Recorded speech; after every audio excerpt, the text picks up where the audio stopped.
I have some exciting news for you. I've been working hard to create something just for you, and it's officially live. It's a free quiz to help you determine your personal path to creating a successful digital course. That means by taking just 2 minutes to complete this quiz, you'll discover my 3 proven approaches for creating a profitable digital course, and you'll find out which one you should take based on your experience, expertise, and where you're at as an entrepreneur. Not only will you find out what path is best for you, I'll even give you a step-by-step framework for bringing your digital course to life. So head on over to amyporterfield.com/quiz right now to find out your next steps to creating a profitable business that you love. I mean it. Go take the quiz right now. Don't wait one more second. amyporterfield.com/quiz. Your future business and digital course is waiting for you to take this first step. I cannot wait to see what you create. So amyporterfield.com/quiz to get started creating your stellar and profitable digital course. All right, let's jump into today's episode. You know my story. When I was just starting out, I was anything but consistent. I would release a podcast every now and then. I'd maybe send an email to my list, nothing on the regular. However, when I started showing up and emailing consistently, that's when I saw not only my email list grow, but all of my metrics improve as well. If you want your metrics to improve, show up consistently. This will allow you to nurture your audience and build relationships, and they'll start to expect your emails. And when you have emails that serve and cater to their needs, they're going to want to open them. Plus, when the time comes to make an ask, an offer, maybe you're launching your digital course, I hope you are, or you're selling a service, they'll be more likely to take you up on it, in turn, boosting your conversion rate. So you've got to show up consistently. I'm Amy Porterfield, ex-corporate girl turned CEO of a multi-million-dollar business. But it wasn't all that long ago that I lacked the confidence, money, and time to focus on growing my small but mighty business. Fast forward past many failed attempts and lessons learned, and you'll see the business I have today, one that changes lives and gives me more freedom than I ever thought possible, one that used to only exist as a daydream. I created the Online Marketing Made Easy podcast to give you simple, actionable, step-by-step strategies to help you do the same. If you're an ambitious entrepreneur or one in the making who's looking to create a business that makes an impact and helps you create a life you love, you're in the right place. Let's get started. Email marketing and email metrics. Well, an outsider might not understand why this topic would be so riveting and insightful. My insiders, my online marketers and entrepreneurs, including you, know exactly just how important these two topics are. However, that doesn't mean that you actually understand what metrics you should be tracking and paying attention to. And that's why today we're going to talk about 4 email marketing metrics that you, as an online entrepreneur, must pay attention to. Now, email metrics are the numbers pulled from the emails that you send to your audience to help you gauge what's working and what's not. Almost all email service providers, or ESPs, offer complementary metrics. So the good news is that if you have an ESP and if you send out an email broadcast to your list of subscribers, you'll be able to check out the metrics that we're going to talk about today. So what exactly are those 4 must-have metrics? 1, email open rate. 2, click-through rate. 3, conversion rate. And 4, unsubscribe rate. I'm also going to give you some best practices to consider implementing to boost your metrics and ensure that your email list is healthy and continually growing. Because after all, the energy of your online business is directly aligned with the strength of your email list. Do I need to say it one more time? The energy of your online business is directly aligned with the strength of your email list. So here we go. Okay, So the first metric you're going to start paying attention to is your open rate. This is the percentage of people who open your email. It's really that simple. When it comes to your email open rate, every industry is vastly different. So for example, as of early 2020, the marketing industry has an average of 19.3%. However, government has an average of 30.5%, which clearly is significantly higher than my industry.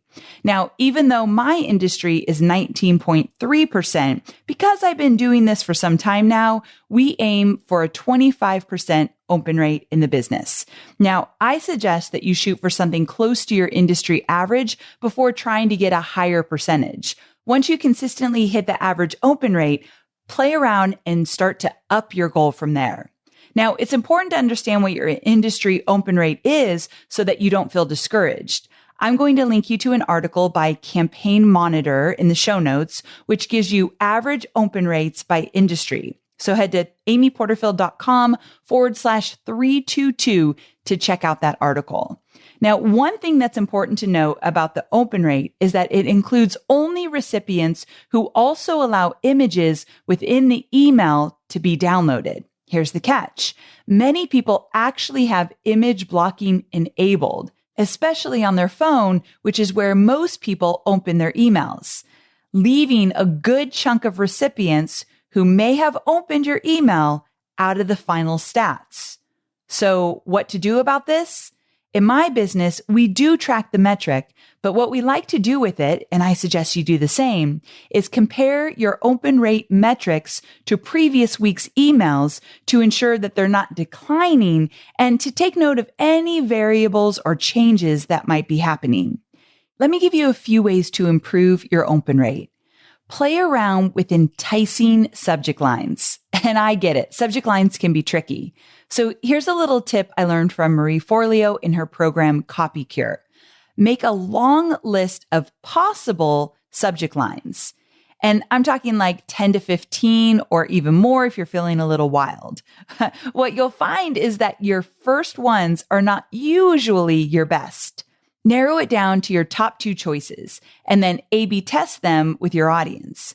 Now, if you're just starting out, don't worry too much about A/B testing right now. Just focus on getting out consistent content and sending your newsletter out every single week. Now, for those of you who are more advanced, you should be testing. Testing is so important to find out what your audience responds best to. So your open rate will help you identify this.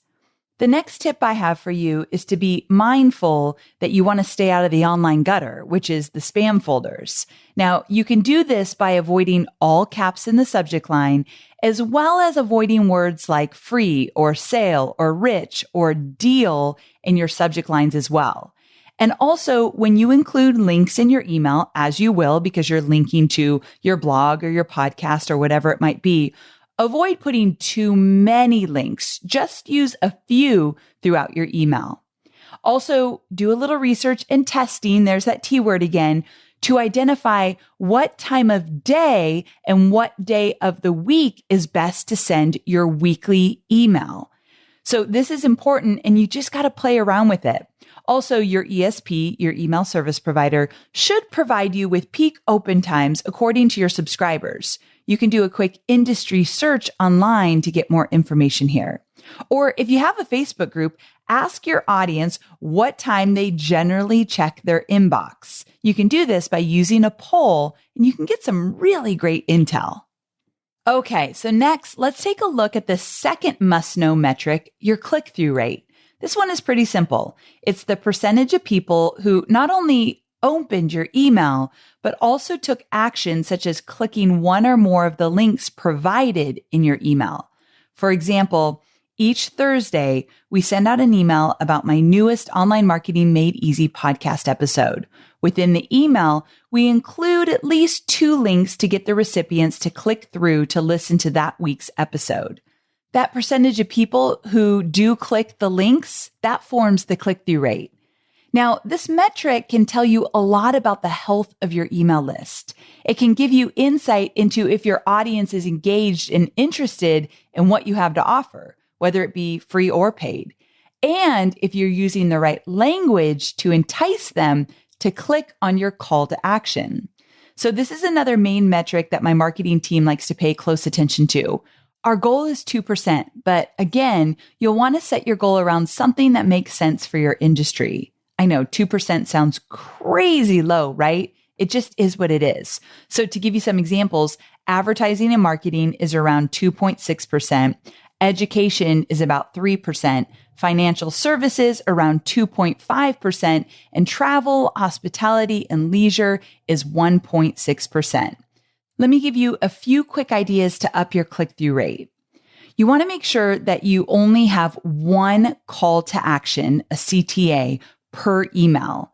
Now, I know you have a lot to offer and you want to tell your audience to go check this out and read this and watch this. But when you send an email, there's only one thing you want them to do.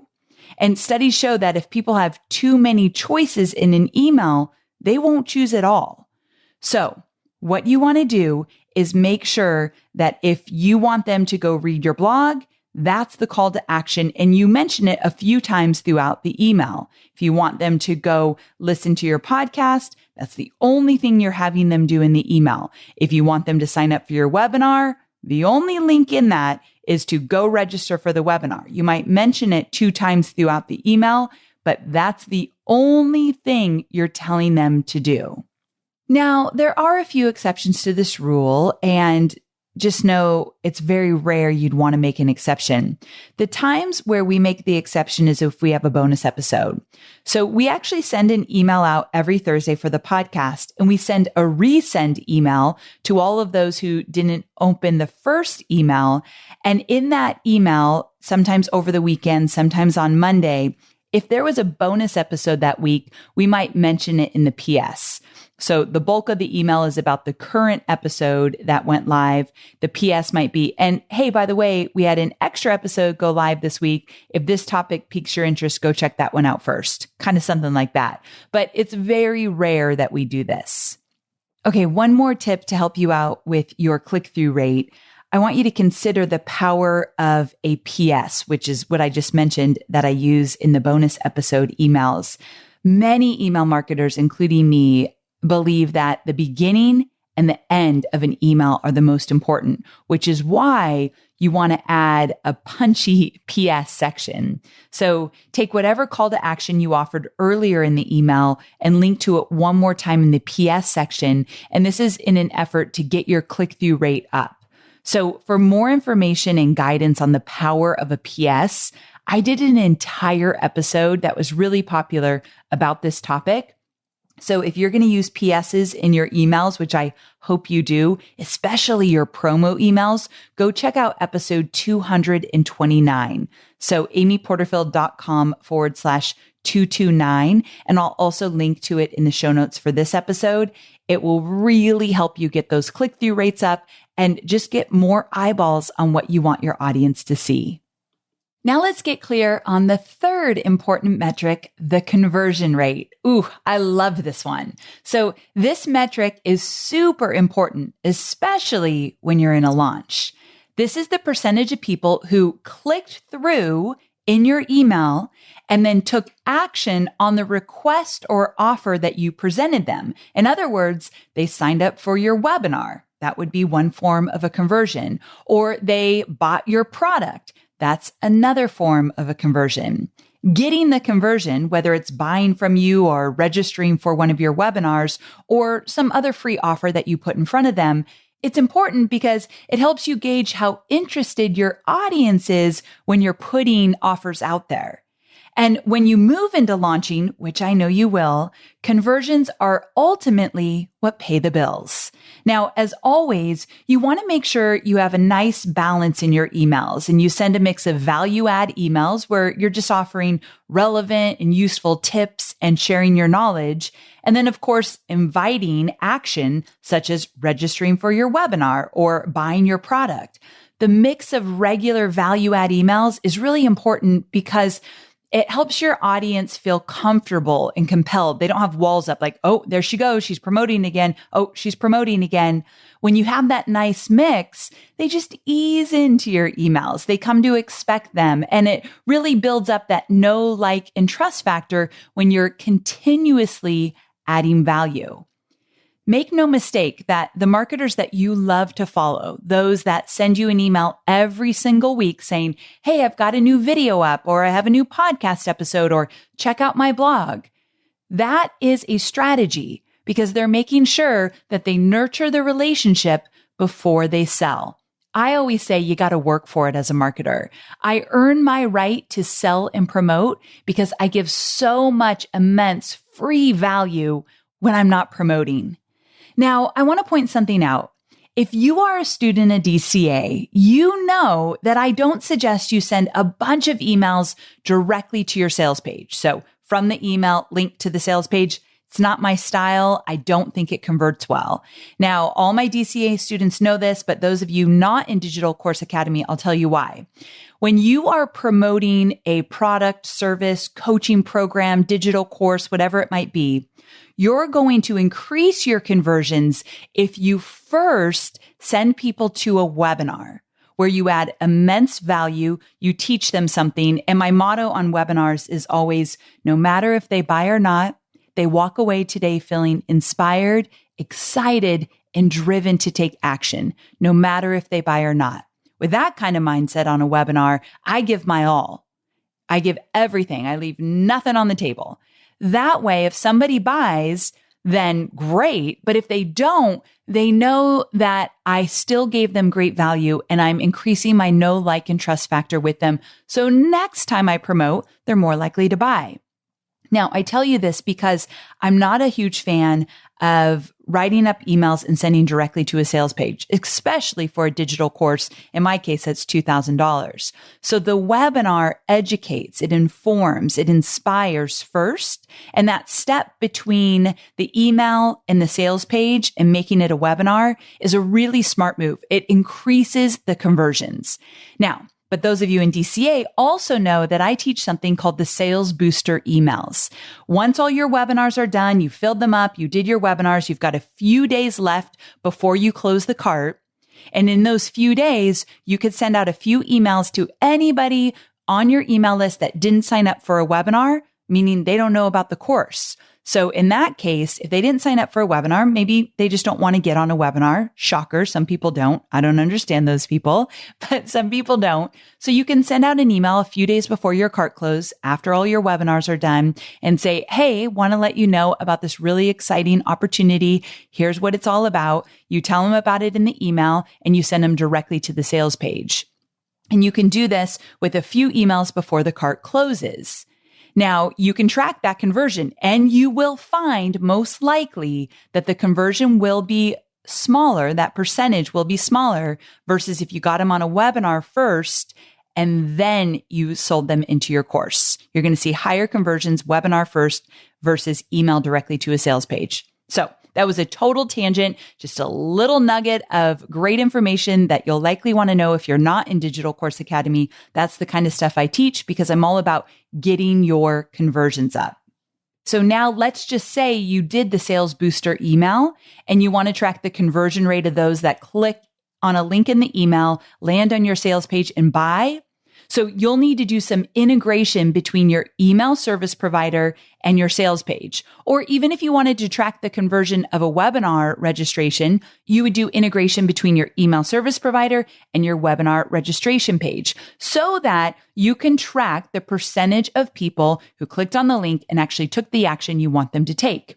Now, there are tons of tutorials out there for free that can help you navigate this integration and simplify all the tech setup.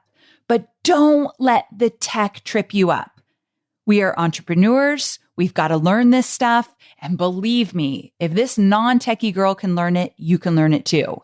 So if you just sit down, get clear on what you want to track, you can always find how-to videos to teach you to do it, especially if you stick with my motto that you don't need a lot of bells and whistles and you're just going to keep it really simple. You can do this, my friend. Now, you probably expected this, but once again, conversion rates vary by industry. So some examples include beauty and health is around 7.01%. Internet marketing is around 6.17%, education 8.4%, and arts and entertainment, you lucky ducks, are at 8.95%. Now, I'm always hesitant to give these percentages because there are some really smart online marketing experts out there that say shoot for 1% conversion. That's very different than the 6.17% I told you about with internet marketing. This is what I like to do. And I really, if you're multitasking, come back to me. This is something that's going to help you on your journey of building your business and really tracking what's important. My favorite thing to do, I don't look at any industry standards. I never pay attention to them. I'm using them here because I know you want them and you want me to share this with you. And in the show notes, of course, I'm going to link to an article with even more conversion rates if that's your thing and you really want to just know them. I get it. I get the interest, but here's my advice to you. And I think this is so important for you to hear. What I want you to do is just start tracking what yours looks like right now. What does your conversion rate look like from, let's say, an email to people registering for your webinar? Or if you've ever done email to a sales page, what does that conversion look like? And you can dig in and you can find the metrics. You've got them. You just don't know where to find them yet. You got to dig in and figure that out. But what does it look like now? Or if you've never done any of this, the next time you do it, the first time you do it, track it. And just open up a simple spreadsheet, like a Google Doc. Open up a spreadsheet and start writing it down, just tracking it. And the next time you do it, you aim to get a little bit higher. This is literally how we do it in my business. If I can tell you I have a multi-million-dollar business, not worrying about industry standards of conversion rates or click-through rates or anything, I just started with looking at my number, and my motto is always, gosh, I've got so many mottos in this episode, is always just to make it better. Like we put our blinders on, we look at our own stuff and we say, how can we make this better? I have no idea what Marie Forleo is doing or Michael Hyatt or any of the people that I admire the most. I don't know what their conversion rates are. I know what mine are. And I'm always looking to make them better. Because the difference between 1% and 2% of conversions could be hundreds of thousands of dollars depending on the amount of people that you're actually sending the email to. And so that's why it's just like, stay in your own lane, put your blinders on, look at your numbers. There's your benchmark. Now let's make it better. I always want to make it better. Like I'm always striving to be better, but in my own world. You stay in your world, I'll stay in my world. Let's not worry about what everyone else is doing. Let's get our numbers to increase. Deal? Makes everything easier, I promise. All right, let's keep moving on. I want to share some ways to improve your conversion rate because now that you're staying in your own lane, you just want to get better with your numbers. I don't know about you, but I tend to check my email more on my phone than I do on my computer. And most people do this. So since we know this, it's important to be creating email broadcasts that are mobile friendly. You can do this by having shorter subject lines, breaking up text in your email to make sure there's plenty of white space, making your links easy to see and read, and keeping the file size of your images smaller so they take less time to load. Another strategy, which should come at no surprise to you, is to be showing up consistently. You know what I suggest. Every single week, you want to be in your subscribers' inbox. Hey, I've got a new podcast. Hey, I've got a new video blog, whatever it might be. Every week, rain or shine. In fact, you know my story. When I was just starting out, I was anything but consistent. I would release a podcast every now and then. I'd maybe send an email to my list, nothing on the regular. However, when I started showing up and emailing consistently, that's when I saw not only my email list grow, but all of my metrics improve as well. If you want your metrics to improve, show up consistently. This will allow you to nurture your audience and build relationships, and they'll start to expect your emails. And when you have emails that serve and cater to their needs, they're going to want to open them. Plus, when the time comes for you to make an offer, maybe you're launching a digital course, I hope you are, or selling a service or a coaching package, then if you are showing up consistently, if you're doing your thing week in and week out, and you become their go-to source, they are much more likely to buy from you. And this is how you increase your conversion rates. All right, let's move on. One last metric, the fourth metric, the dreaded unsubscribe rate. Yes, just as you would imagine, this is the percentage of people who unsubscribe from your email list after you send them an email. All of my new students, especially those that are in List Builder Society, learning how to list build from scratch, they are very consumed with the unsubscribe rate. And truth be told, this is a number I never even think about. Now, I shouldn't say that. Once in a while, I'll check in on this number, but it's not a focus at all. So here's the truth.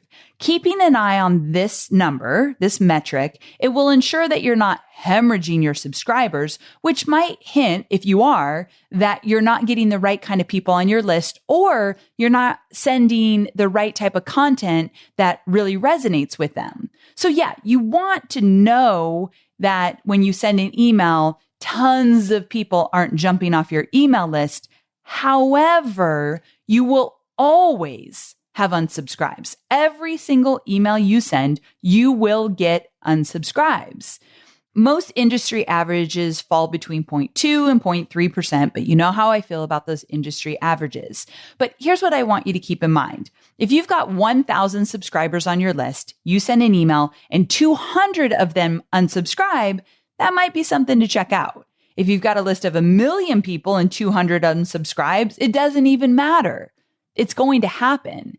And every unsubscribe that I get, I usually just think, well, they were not a good fit. And funny enough, if you really think about it, the more people you add to your email service provider, the higher cost for you. So as your list grows, you're going to be paying your email service provider more money. So if someone's not right for your list, see ya, boo. Like, get them to jump off. Great. If you stay really clear on who you serve and you just stay in your lane, creating the type of content that you know your ideal customer avatar needs, when people jump off, you can feel confident that they were not right for you. So that's okay. That's a good thing. I've talked about this on the podcast before, but I wanted to add this metric because, yeah, if let's say once a quarter, you look at your unsubscribe rate and what would be great is if you look at it now.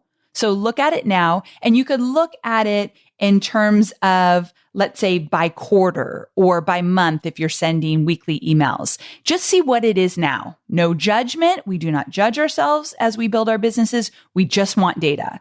Look at it and then be mindful of attracting the right people, putting the right content out, being consistent. I'll promise you this right now. Are you ready for this little gem of information I'm going to give you? I sound so arrogant when I say that, but you know what I mean. If you send me an email today and I don't hear from you for another 3 months and you send me an email 3 months from now, I will unsubscribe. When I get a random email in my inbox that I haven't heard from that marketer in months, I'm just like, what? This is super random, especially if they're trying to get me like on a webinar or to buy something. I'm like, see ya. So if you don't want unsubscribes, show up in the inbox every single week. I've had students say to me, but Amy, I started emailing every single week and I keep getting unsubscribes. Of course you do, because you're pruning your list. You hadn't done that before. Let it all kind of smooth out. Give it a good 3 months. Keep growing the list. Keep showing up in the list every single week. That's going to smooth out. But if you haven't been emailing consistently, yeah, you're going to get unsubscribes, just like I said. So that's okay. Let's just look at the numbers each quarter in terms of unsubscribe versus being obsessed with them each email. And like I said, if you see a big spike, well, then reevaluate. Look at who you're attracting. Look at the kind of content you are sending. That typically, those are the two factors I would look at, and then making sure you're actually sending an email every single week. So this is the least important metric out of all four, but I knew you'd be thinking about it. I knew you'd ask about it. So I like to address things that are on your mind, but it's not one I'm super concerned about. You too. Deal? Like, let's make sure we keep this one in perspective. All right, let's wrap this up. Now, there are more metrics that you can track and pay attention to, but these 4 are the ones I suggest you start consistently tracking to make sure your email list stays healthy. Remember, stay in your own lane, put your blinders on, find your benchmark, strive to improve, and track it in a simple Google sheet so that you have all the information in one place. Again, pay attention to your open rate, click-through rate, conversion rate, and your unsubscribe rate. If you take note of these and use the strategies I mentioned to improve each metric, you should start to see the health of your email list improve over time. Notice I did not say overnight. Be patient, my friend.